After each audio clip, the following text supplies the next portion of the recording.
Well, if your kid is headed to middle school or high school, one local group wants to make sure they know their rights before they walk down the halls. In studio this morning is Roberta Shaharski from the Michigan State Bar of Michigan. So tell us a little bit about this event you guys have coming up later this week. Yep, it's on Thursday, August 20th from 5 to 7 at the Boys and Girls Club in Flint. It's a back-to-school Know Your Rights picnic. We've got free food, free music, and lots of free education for middle and high school age students to learn their rights.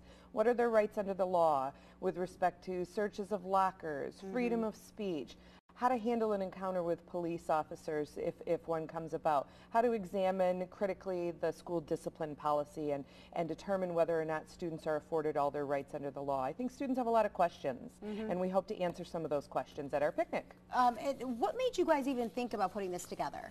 You know, there's a lot of questions. Students have a lot of questions about what they can and can't do. You know, cell phones, lockers, cars on school property. Students have a lot of questions. We see a lot of videos, cell phone videos. We hear about cyberbullying, things like that.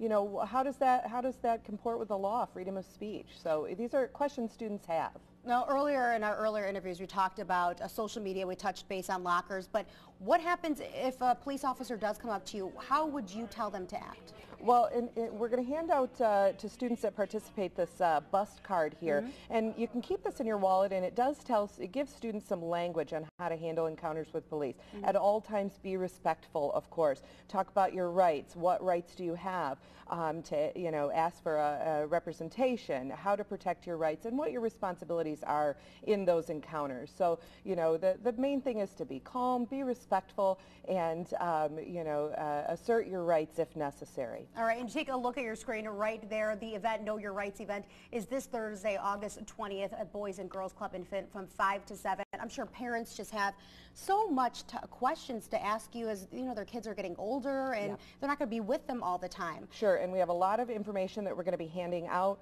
Free school supplies, free backpacks, again, free food, free entertainment, a lot of good opportunities for students to learn and come in contact with local people who are involved in the civil rights movement. So we're real excited about the event. All right, Roberta, thank you so much for stopping by. For more information on this event, make sure you head out to our new website at NBC25news.com.